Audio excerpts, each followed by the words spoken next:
on se trouve aux portes de la ville d'Uruk, berceau de la civilisation. Et pourquoi je dis ça? Parce qu'en fait, Uruk, elle est considérée la ville la plus vieille du monde, le site de l'origine de l'écriture, et là où ils sont trouvés les premiers exemples de grandes constructions en pierre. Et il y a encore aussi beaucoup de choses que tu vas découvrir aujourd'hui avec nous, ici, en Irak. Ça sent très bon. T'as vu ce qu'ils nous ont donné les policiers ici? Incroyable. On peut dire ici, les policiers, c'est vraiment tes amis. Hein. Bon, là ici, ils nous ont donné tout ça, mais c'est aussi vrai que par exemple dans les checkpoints, pendant qu'on attend, soit ils nous donnent de l'eau, soit ils nous donnent des bonbons, ils nous offrent toujours des choses. C'est des policiers sympas. C'est bon? C'est hyper bon. Alors il va manger aussi.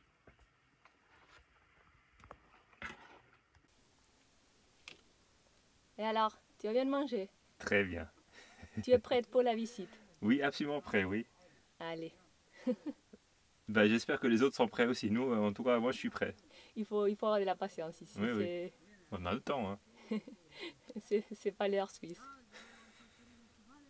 Pendant des années, ce site a été fermé aux touristes à cause des guerres et des risques d'attentats. Mais il ne fait pas longtemps qu'il est réouvert à nouveau. Tu vois ici toute cette grande grillage autour. Et la police qui est là toujours en train de surveiller. Donc on est quand même assez content d'avoir l'opportunité de pouvoir les visiter. Et on va se diriger vers là.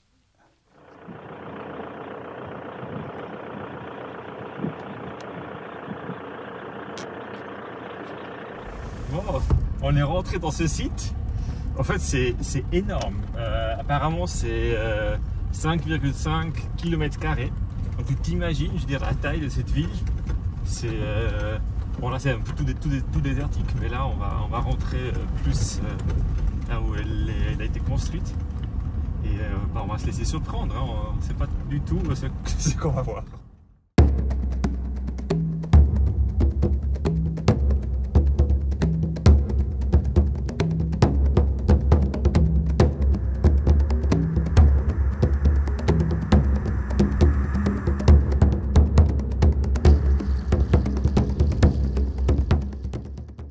On est ici avec Jassim qui va nous montrer tout ce site. Shukran. شكرا Neus David. Bon, on se promène ici sur cette fameuse ville la plus ancienne au monde. On est tout seul, il n'y a personne, juste le policier. Et ça fait bizarre hein, de marcher ici. En fait, tu vois partout des débris de peau, partout. Hein. Donc c'est impressionnant. Tu as vu tout ça? Partout, il y a ces bouts qui sont des bouts de poterie qui se trouvent partout sur la terre. Ils sont partout. Et ça doit avoir des milliers d'années. Et tu viens de la casser? Non, j'ai enlevé la terre.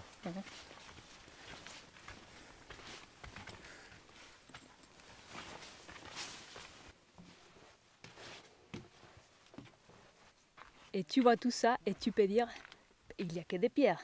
Mais non, ici, il y a beaucoup d'histoire.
That's Ziggurat. Ziggurat.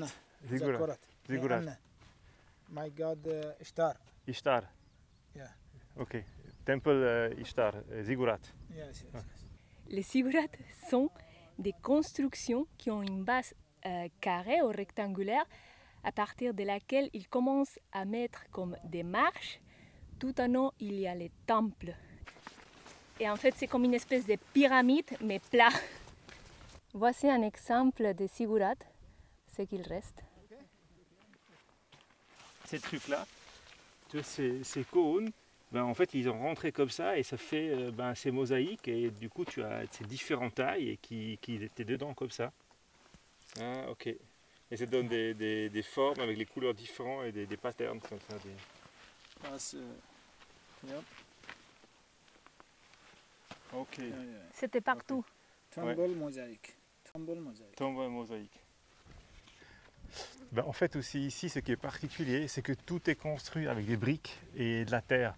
Donc du coup, c'est clair, après 5000 ans d'érosion, bon, la ville, elle s'est terminée à peu près à 500 après Jésus-Christ. Donc elle a vécu pendant 5000 ans, mais elle a été construite il y a entre 4 et 5000 ans avant Jésus-Christ. Donc c'est quand même impressionnant, il reste encore quelque chose, mais on voit que ça a vachement été érodé. Ben, comparé à d'autres monuments comme les pyramides qui ont tous été faits en pierre, ben, ils sont restés plus intacts. Mais ici, ça s'érode en fait. The first written words started here.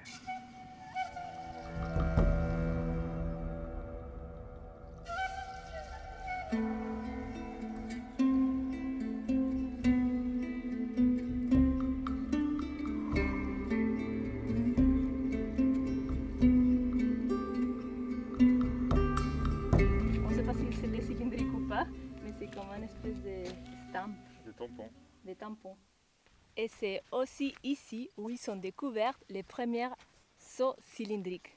Alors on n'est pas des experts, mais le seau cylindrique, ce qu'on a compris, c'est une sorte de pierre en forme conique qui peut se dérouler avec des inscriptions dessus. Que les anciens Mésopotamiens ils utilisaient pour signer des documents ou pour aussi désigner des biens personnels. Parce que tu avais déjà besoin de délimiter tes propriétés.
It's a knife. Knife. Pour couper. Yeah. Ok. Ouais. Ah. Pour ces... Ouais. Pour couper en fait. Ouais, c'était des outils pour couper ou pour se raser. Ou Pour ça aussi. Yeah. Mhm. Écoute, knife. Knife. Wow. Pour une flèche. Pour une flèche, ouais. That's money. Money. De l'argent. Oh. Il y a un potentiel énorme d'exploration de ce site encore. Et il y a aussi assez peu d'informations, ce que j'ai lu, sur tout comment ça a marché ici, puisqu'il y a tellement de choses encore à faire que c'est encore au début des connaissances plus approfondies de cette ancienne ville. Ah, ok. What English? Dwell. C'est comme Ça, c'est un puits. Un puits. Un puits, dwell, ouais. Water. Water. Ouais, ça c'était les puits qui ont été faits. C'est fou de voir tout ça tellement sèche. Tu as l'impression qu'il n'y a eu jamais de l'eau ici. Et par contre, les anciennes civilisations ici, ils avaient une agriculture d'irrigation. Tu as vu ça? C'est ça qui nous a dit que comme il fait tellement chaud, ça commence à se fondre. Ouais. Donc en fait ça c'est des briques. Et quand il fait très chaud, ils se transforment dans cette matière. Donc ça se fond comme ça.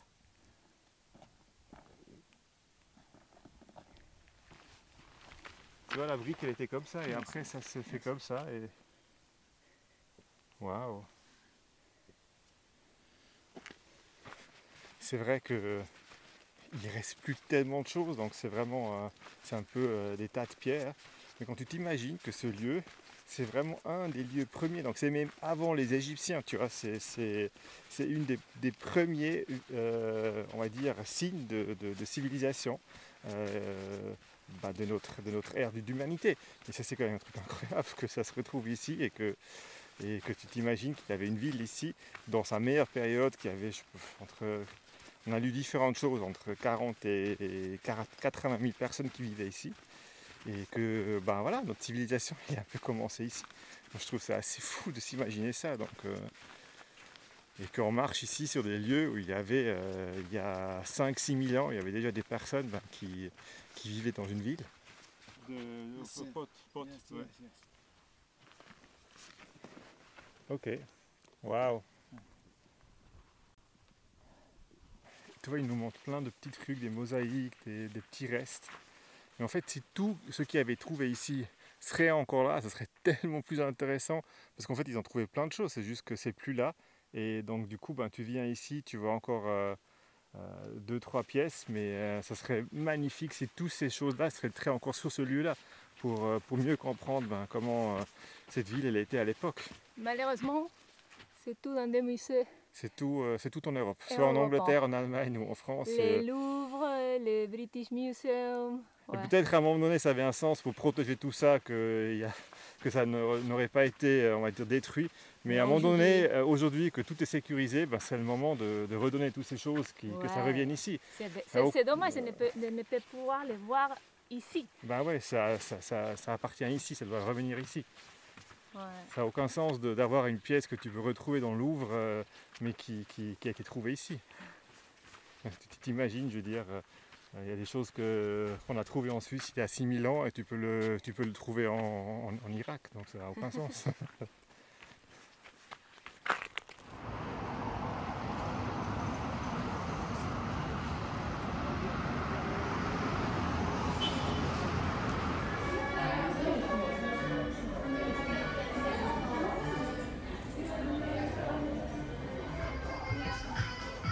Saïd m'a dit que c'était offert pour aller nous dire de la bienvenue. Qu'est-ce qu'ils nous ont offert? Je sais pas, des frites avec une sauce avec du fromage. C'est bon?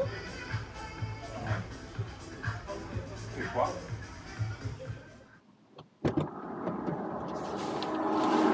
Oh, ça m'a fait du bien ça. On avait trop faim.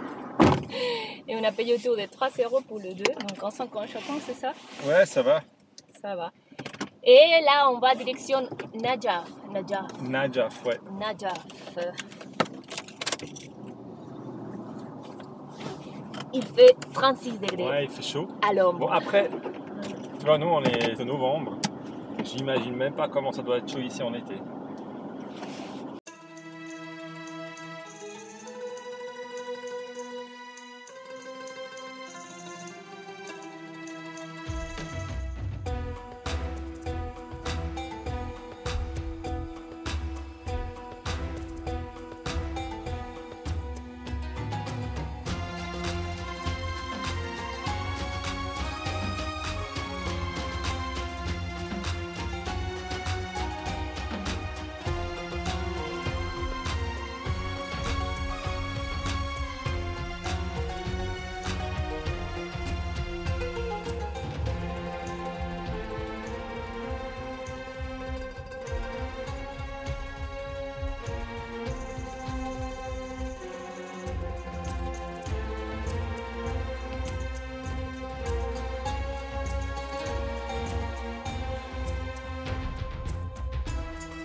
Oh, c'est ouvert. Ouais, les vinaigres, il était ouvert.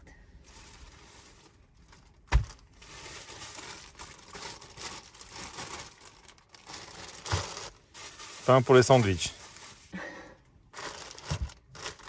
Regarde, c'est tout ça qu'on achetait. Ici, on doit acheter les choses comme ça, toutes dans les supermarchés. Et après, pour les légumes et les fruits, il faut aller à l'épicerie. C'était la même chose en Iran. Mais en total, on a dépensé 57 000 dinars pour les supermarchés, plus 9 000 dinars pour l'épicerie. 57 000 plus 9 000, David, c'est combien? 66 000. 66 000 dinars. Je vais laisser quelque part par ici la conversion, mais je sais pas, tu as l'impression que c'est cher ou pas? Je sais pas.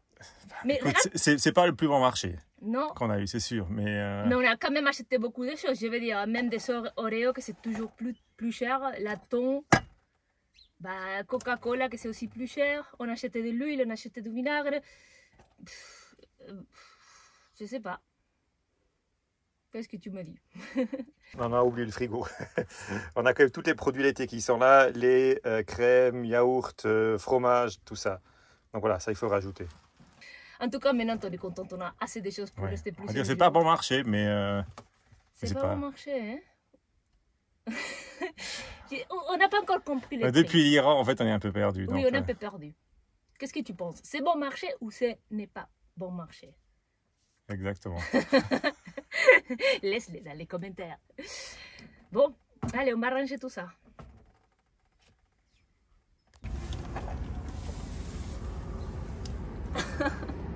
Elle était bien cette ouverture de porte aujourd'hui. Hein? Magnifique. Nous voilà sur un parking à Najaf. Un parking énorme. Regarde. Et on est tout seul. Donc en fait c'est le parking du mausolée d'Ali, de l'imam Ali. Ali était le cousin de Mahomet. Et donc Najaf, c'est le troisième lieu saint de l'islam. Et du coup il y a beaucoup de gens qui viennent en pèlerinage dans cette ville. Et je pense pour ça qu'il y a un parking tellement grand. Depuis qu'on est en Irak, on a dormi toujours dans des parkings, dans des checkpoints, postes de police. Et c'est vrai qu'on n'avait pas trop l'habitude, mais finalement, l'accueil des Irakiens qui viennent dans ces endroits pour les visiter et l'accueil de la police, elle est tellement chaleureux que, je sais pas, on se sent bien. Et aussi, il faut accepter que c'est c'est pas du tout facile de trouver des endroits ici en pleine nature. En tout cas, dans la région dans laquelle nous on est ici en Irak.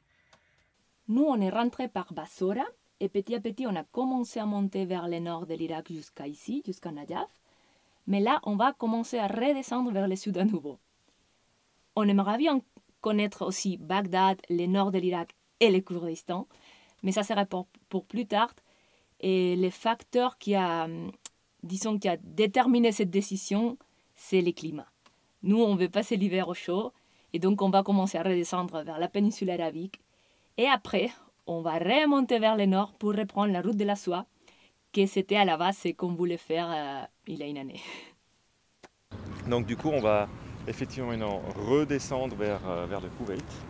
Et voilà, en tout cas, ça nous a bien plu ici aussi en Irak, avec des gens extrêmement sympas. Et voilà, donc on va prendre le petit déjeuner parce qu'il est encore très tôt le matin. Et comme ça, on se prépare pour une journée de route assez longue.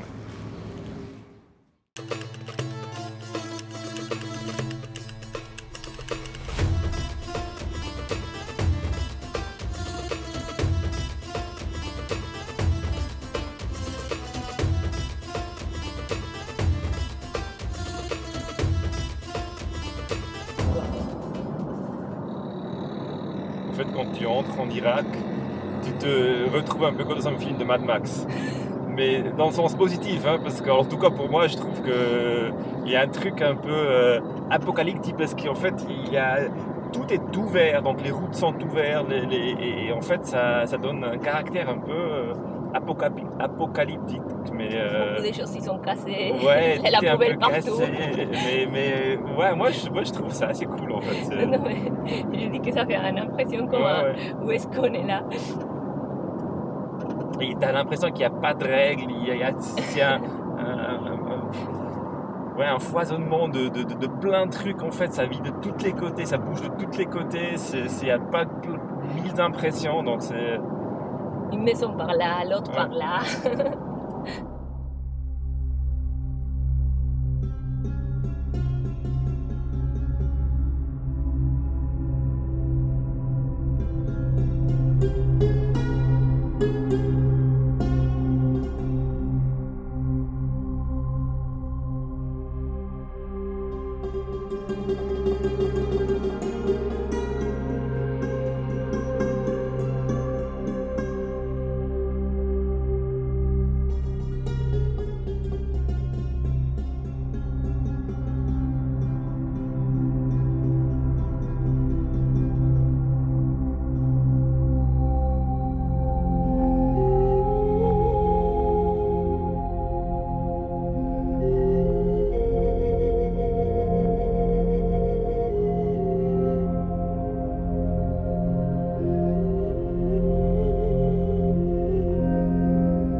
Quand tu voyages en Irak, il faut... Tu fais beaucoup de checkpoints. Ouais, et donc il faut être relax parce que des fois, tu passes, ils te disent rien. Des fois, ils savent seulement le passeport.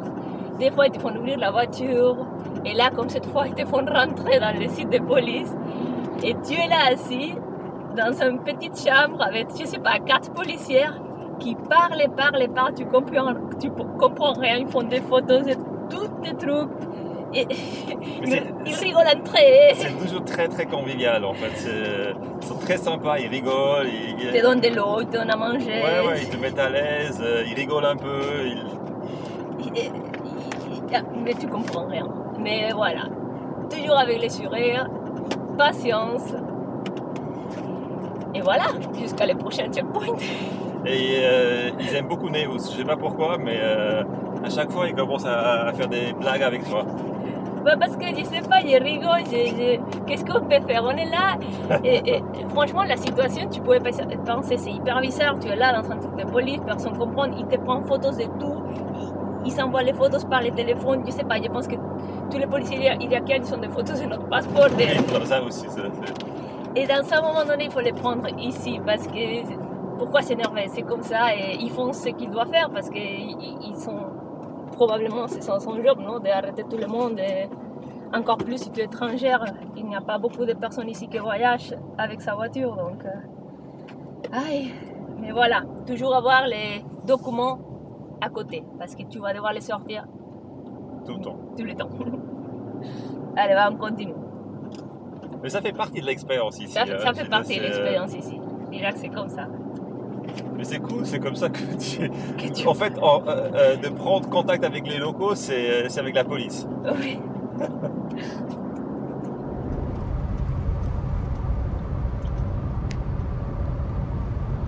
Ryan Cola. Moi, C'est pas mal. moi j'ai pas du tout aimé. Non, Non. c'est le goût de, c'est le goût de du cola. On a décidé de prendre cette route, que c'est une grande autoroute qui longe plutôt les déserts par le sud, parce qu'on a pensé qu'aller par le nord avec tous les checkpoints, tellement de kilomètres, ça se fait quand même assez lourd. En tout cas, ça c'est la plus grande et la meilleure autoroute qu'on a prise depuis qu'on est parti. C'est vraiment, elle est nickel, parfaite. Parce qu'il y a tellement de pneus. Comment tu dis ça, David? En fait, c'est vraiment impressionnant. Il y a partout sur le côté, mais on va dire toutes les 10 mètres, tous les 20 mètres, des pneus de camions explosés et plein de traces de freinage des camions qui sont sortis de la route. Et de temps en temps, des carcasses de camions brûlés. Oui. Il y avait un même avec les voitures encore dedans. Un camion qui transportait des voitures. Ça fait impression quand même. Hein? Ouais, c'est vraiment impressionnant. Donc je pense que vu que c'est une région où il fait extrêmement chaud, et vu que leurs pneus c'est peut-être plus les plus neufs, il y a des grands risques que ces pneus ils explosent. C'est d'ailleurs pour ça aussi beaucoup de camions, il y a 3 voies et les camions ils roulent au milieu. Je pense que c'est la raison, parce que si jamais un pneu explose, en fait ils ne sortent pas complètement du fossé, parce qu'en fait ça descend et s'il descend, le camion il tombe.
Donc on est au village à côté de la frontière du Koweït. On a fait plus de 450 km aujourd'hui.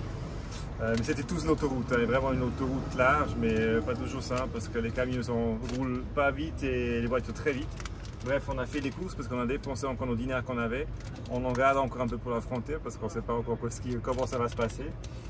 Et on est de nouveau dans la rue, mais à côté d'un poste de police. Voilà, nos derniers jours en Irak.